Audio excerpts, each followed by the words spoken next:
खैर, आज के मैनेजमेंट की तरफ बढ़ा जाए।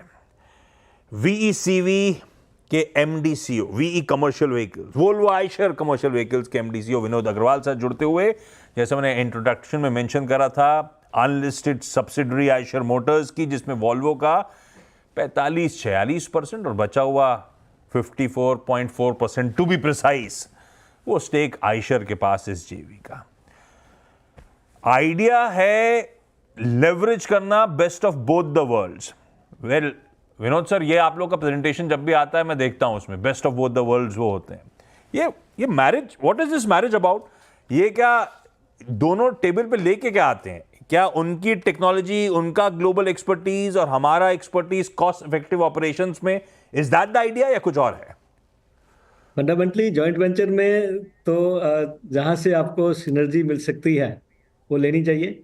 तो इस केस में वोल्वो से हमें बहुत सिनर्जीज मिलती हैं, जैसे है। उनके प्रोसेसेस बहुत स्ट्रांग हैं, उनके पास टेक्नोलॉजी है। तो हमें जो भी अगर टेक्नोलॉजी चाहिए तो टेक्नोलॉजी ले सकते हैं, अगर उनके प्रोसेसेस चाहिए तो प्रोसेसेस ले सकते हैं। ऐसे ही उनके लिए भी हम कंट्रीब्यूट करते हैं, जैसे हम उनको 06 के इंजन सप्लाई करते हैं, जहाँ इंडिया से पीतमपुर में बनते हैं इंजन, और वो एक्सक्लूसिव मैन्युफैक्चरिंग हब है हम। तो उसमें उनको कॉस्ट रिडक्शन मिलती है। तो इसलिए दोनों को आपस में जॉइंट वेंचर का फायदे हैं, दोनों को एडवांटेजेस हैं, और उसको आगे से आगे हम और बढ़ाते रहते हैं। आप लोग क्या ये लेवरेज कर पाए हो उनकी टेक्नोलॉजीज आयशर मोटर्स में, या फिर ये सिर्फ वीईसीवी जेवी तक ही रिस्ट्रिक्टेड रहता है? ये बीसीवी के लिए ही है। आइशर मोटर्स में जो उनका तो रॉयल एनफील्ड है, तो वो इंडिपेंडेंट यूनिट है। और इसमें कमर्शियल व्हीकल और ट्रक्स और बसेस में जो है वो जो जॉइंट वेंचर है। और ये कमर्शियल व्हीकल का पोर्टफोलियो कैसा कर रहा है? मैं एक चीज तो नोटिस कर चुका हूं प्रेजेंटेशंस वगैरह से कि market share on an up trend है, मार्केट शेयर गेन से कंपनी कलती चली जा रही है। तो आयशर बैंड का इस समय मार्केट शेयर कहां खड़ा है सर, जो इंपॉर्टेंट सेगमेंट्स है वहां पे? आपने जैसे देखा होगा कि हम कंसिस्टेंटली मार्केट शेयर को इम्प्रूव कर रहे हैं।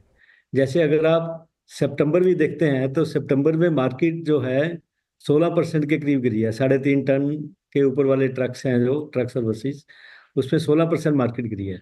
जबकि हमारा जो है 5.7% ग्रोथ है। तो अगर मार्केट गिरती है और हम ग्रो करते हैं तो इसका मतलब है हमारा मार्केट शेयर ऊपर जाता है। तो अगर मार्केट शेयर आप ओवरऑल देखते हैं तो अभी light and medium duty trucks में, जिसमें हम 5 टन से लेके 18 टन के ट्रक लेते हैं, उसमें हमारा मार्केट शेयर अभी 35% के ऊपर है। और अगर आप हैवी ड्यूटी ट्रक्स लेते हैं, जिसमें 19 टन से लेके 55 टन 55 टन तक के ट्रक होते हैं, उसमें हमारा मार्केट शेयर है 9.7%।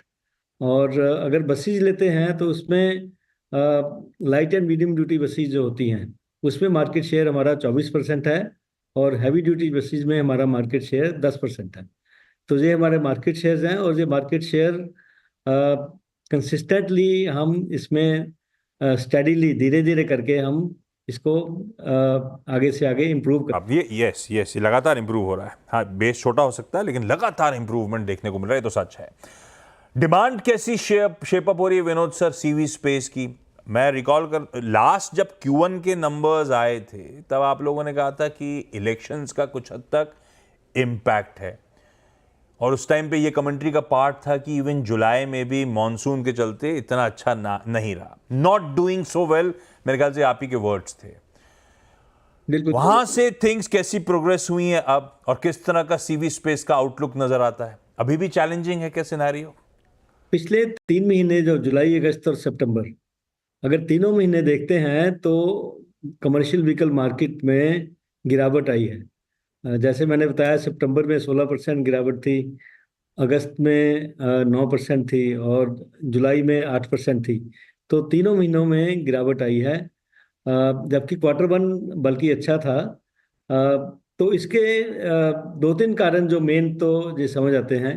एक तो ये है कि जो मानसून, जैसा आपने बताया, जुलाई में भी मानसून था, इस बार मानसून थोड़ा सितंबर तक भी चलता रहा। तो एक तो ये मानसून में ट्रक्स की बिक्री कम होती है, वो तो एक कारण है ही। और दूसरा कारण ये है कि अ, ये जो इंफ्रास्ट्रक्चर की इन्वेस्टमेंट्स है, इसमें थोड़ा इस बार डिलेड एग्जीक्यूशन है। अभी गवर्नमेंट ने काफ़ी प्रोजेक्ट्स क्लियर किए हैं। काफ़ी, जैसे आपने देखा होगा कैबिनेट मीटिंग्स में एलोकेशंस काफ़ी उन्होंने बढ़ाया है, रूरल प्रोजेक्ट्स के लिए भी और इंफ्रास्ट्रक्चर प्रोजेक्ट्स के लिए भी। तो अब उनका जो इम्प्लीमेंटेशन होना शुरू होगा, तो उससे आपको ट्रक्स की डिमांड सेकंड हाफ में आपको अच्छी नजर आनी चाहिए। तीसरा कारण जो हो सकता है, ये जो जियो पोलिटिकल फैक्टर चल रहे हैं, ये जो वॉर चल रही है, उसके कारण से सेंटिमेंट्स थोड़े इम्पैक्ट होते हैं बिजनेस में। अगर जैसे ट्रक ऑपरेटर्स को, अगर आपको ट्रक रिप्लेस करने हैं, अगर उनको या नए ट्रक और इन्वेस्ट करने हैं, तो वो थोड़ा सोचते हैं कि कहीं सिचुएशन और तो नहीं बिगड़ जाएगी, तो थोड़ा और वेट करते हैं।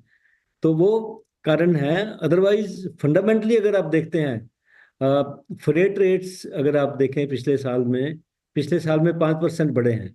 तो फ्रेट रेट्स में अच्छी बढ़ोतरी हुई है, जिससे ट्रांसपोर्टर्स की प्रॉफिटेबिलिटी, मैं कहूँगा, अच्छी है, क्योंकि डीजल तो बढ़ा नहीं है, फ्रेट रेट्स बढ़े हैं। उसके बाद इंफ्रास्ट्रक्चर इन्वेस्टमेंट्स में अच्छा हो जाएगा। तीसरा, इन्फ्लेशन कंट्रोल में है, तो उससे लग रहा है कि इंटरेस्ट रेट्स थोड़ा गिरने शुरू होंगे। तो मेरे को उम्मीद है कि अ, थोड़ा reserve bank of India interest rates में थोड़ा कम करेगी, चाहे 25 बेसिस पॉइंट करे या 50 बेसिस पॉइंट करे, पर थोड़ा कम होने की उम्मीद है। और चौथी चीज जो है, मानसून अच्छी रही है, रूरल इकोनॉमी थोड़ी बेटर हो रही है। जैसे आपने टू व्हीलर की अगर आप सेल देखते हैं, स्कूटर्स की सेल देखते हैं, वो सेल में अच्छी ग्रोथ हो रही है। रूरल, खासकर रूरल में ग्रोथ अच्छी हो रही है। तो रूरल इकोनॉमी हम कह ओके। सकते हैं कि आगे से बेहतर हो रही है।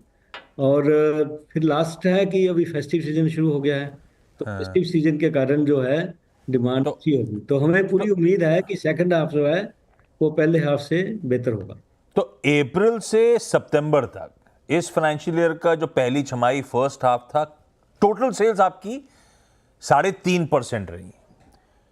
FY20 जब आप कह रहे हो H2, और लॉजिकली सही भी कह रहे हो, H2 H1 से शायद बेहतर हो, तो किस तरह के ग्रोथ टारगेट्स आप पूरे FY25 के लिए लेके चल रहे हो सर? अब अगर आप पूरा H1 देखते हैं, YTD ग्रोथ, तो H1 में हमारी पूरी ग्रोथ है 3.5%। यस। तो पूरी इंडस्ट्री की जो है 2% के करीब ड्रॉप है, 2.2%। और अभी सेकंड हाफ में बेसिकली हमें देखना है कि इंडस्ट्री कितना ग्रो करेगी। तो मेरे को उम्मीद है कि सेकंड हाफ में इंडस्ट्री जो है अच्छा ग्रो करनी चाहिए, जो मैंने फैक्टर्स बताए आपको पहले। तो उसके कारण से सेकंड हाफ में जो ग्रोथ अच्छी होगी, तो सेकंड हाफ में अगर इंडस्ट्री ग्रो करती है, तो जैसा कि हमारा ट्रैक रिकॉर्ड है कि हम इंडस्ट्री से बेहतर करते हैं, तो हमें, अगर इंडस्ट्री अगर ग्रो करेगी तो हम उससे बेहतर ही ग्रो करेंगे। नहीं, वो तो ठीक है, आप आउट परफॉर्म कर रहे हो इंडस्ट्री को, आपके मार्केट शेयर गेन्स हो रहे हैं, पर अपने पास कोई बॉल पार्क कैलकुलेशन नहीं है अभी वो सेकंड हाफ वो कमर्शियल देना व्हीकल उचित सेगमेंट के लिए नहीं कैसा मेरे रहेगा। लिए, वो ऐसा कोई फिगर को देना उचित नहीं होगा। ठीक है, तो डिमांड ऑप्टिमिज्म है बेसिकली, ऐसा मान लेता हूं हम्म। Second half of this financial year के लिए। अच्छा, आप हमेशा नए प्रोडक्ट्स और वेरिएंट्स तमाम मार्केट नीड्स के लिहाज से एड्रेस करने के लिए लॉन्च करते रहते हो। क्या नए प्रोडक्ट लॉन्चेस की तैयारी कर रहे हो आप लोग? मुझे वो याद है कि लास्ट शोकेस हुआ था आपकी small commercial vehicle programme Bharat mobility में जनवरी में, और तब कहा गया था कि प्री प्रोडक्शन व्हीकल्स का है, वो कस्टमर ट्रायल्स का इस समय सिलसिला चल रहा है। क्या अपडेट है उस स्मॉल कमर्शियल व्हीकल प्रोग्राम को लेकर? अभी उसका, जैसा कि आपने बोला, ट्रायल्स अभी चल रहे हैं।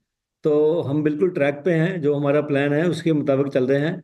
तो अगले साल हम इसको फरवरी में कमर्शियल लॉन्च करेंगे। तो बिल्कुल ट्रैक पे हैं हम। तो इलेक्ट्रिक ट्रक के साथ हम स्टार्ट कर रहे हैं। 3.5 टन का इलेक्ट्रिक ट्रक हम फरवरी में लॉन्च कर देंगे और सेल होनी शुरू हो जाएगी। फरवरी में अगले साल वो लॉन्च।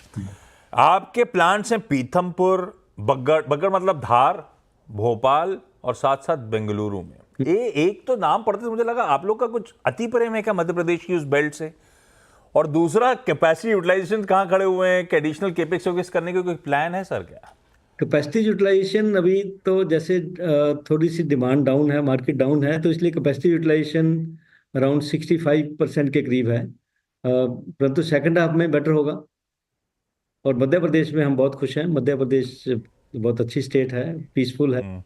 और हमें पूरा सपोर्ट है गवर्नमेंट से, इसलिए मध्य प्रदेश में हम बहुत खुश हैं। अच्छा, Q1 में VECV का परफॉर्मेंस आय 0.25% बढ़ी थी, मार्जिन में 20 बेसिस पॉइंट्स का इंप्रूवमेंट था, प्रॉफिट तो खैर तगड़े थे 70-80%, पर वो ध्यान रखिएगा मैनेजमेंट ने कह रखा था डिफर्ड टैक्स राइट बैक्स थे।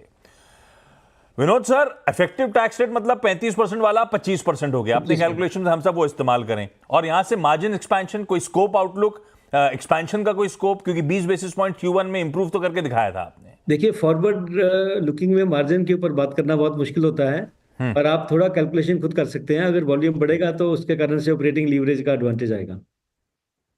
जाते जाते आखिरी सवाल विनोद सर, इंट्रैक्शन की शुरुआत मैंने उस इंट्रोडक्शन में मेंशन करा था अनलिस्टेड सब्सिडरी।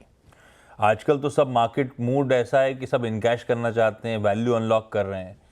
आप लोगों ने कोई एक्सरसाइज शुरू नहीं करी क्या ऐसी? सॉरी, मैं सवाल आपका समझा नहीं है। मैं ये Volvo Eicher commercial vehicles unlisted subsidiary कह के मैंने मेंशन करा था हाँ जी, इंट्रोडक्शन में। हाँ जी, हाँ जी। आजकल सारे लोग मार्केट्स की तेजी को इनकैश कर रहे हैं, भुना रहे हैं, वैल्यू अनलॉक कर रहे हैं। आप लोग का ऐसा कोई मन नहीं है कि इसको लिस्ट विस्ट कराने का? नहीं, कोई तैयारी वारी नहीं कर रहे उसका हैं आप लोग क्या? उसका कारण है, देखिए, हमारे जो दोनों शेयर होल्डर हैं, आइशर मोटर्स और वोल्वो। और वॉल्वो, हाँ आइशर मोटर्स भी लिस्टेड है और वोल्वो भी लिस्टेड है, हाँ तो दोनों हमारे शेयर होल्डर्स लिस्टेड हैं। हाँ तो अब वो दोनों खुद लिस्टेड हैं, अगर तो उनके लिए ऐसा कोई एडिशनल वैल्यू नहीं है, अगर अनलेस अनलेस हमें बहुत पैसा चाहिए। और हमारी बैलेंस शीट अगर आप देखते हैं, हमारे पास सरप्लस बैलेंस शीट है हमारे पास। हाँ हमारे पैसे की तो जरूरत है नहीं, तो इसलिए हाँ। लिस्टिंग का कोई चलिए, अभी कोई मन नहीं। Vinod sir, thank you so much जुड़ने के लिए और बढ़िया तरीके से आइडिया देने के लिए। Hopefully CV as a space, commercial vehicle की स्पेस इस अगली छमाही में, करंट छमाही में बेहतर करेगी, और वॉल्वो आइशर क्योंकि मार्केट शेयर गेन कर रहा है, हालात ज्यादा बेहतर हैं, इंडस्ट्री को अभी भी कॉन्फिडेंस सर का कि आउट परफॉर्मेंस कंटिन्यू करेगी, मार्केट शेयर गेन्स कंटिन्यू करेंगे। ब्रेक ले लेता हूं। Vinod sir, thank you. Break के उस पर जब लौट के आएंगे तो मयूरेश से जानेंगे फंडामेंटली व्यू क्या बनता है आइशर मोटर्स के काउंटर पे। चलिए भाई, आइशर मोटर्स आज रडार पे था, और निवेश की रणनीति यहां पे क्या होनी चाहिए, मार्केट स्मिथ इंडिया के मयूरेश जोशी साहब जुड़ते हुए। मयूरेश जी, क्या व्यू है आप लोगों का? Good afternoon. Afternoon Ashish ji. नहीं, होल्ड रेटिंग रहेगी क्योंकि इनके जो टू व्हीलर सेगमेंट है they are doing pretty well. इन्होंने जो नए वेरिएंट्स लॉन्च किए हैं, ग्योरेला जैसा, शेरपा प्लेटफॉर्म पे जो हिमालयन 450 लॉन्च कर रहे हैं एपैक रीजन में, EU, UK, मैक्सिको। हालांकि थोड़े कंटेनर इश्यूज की वजह से अगले 1-2 तिमाही के नंबर कैसे रहते हैं देखने पड़ेंगे, but overall I think two wheelers is doing well. Buses और ट्रक्स, जैसे अग्रवाल साहब भी कह रहे थे, मार्केट शेयर गेन्स कर रहे हैं और उम्मीद लगाए बैठे हैं कि प्राइसिंग इनके फेवर में रहेगी। तो EBITDA margin stable and bottom line growth stable रहेगी।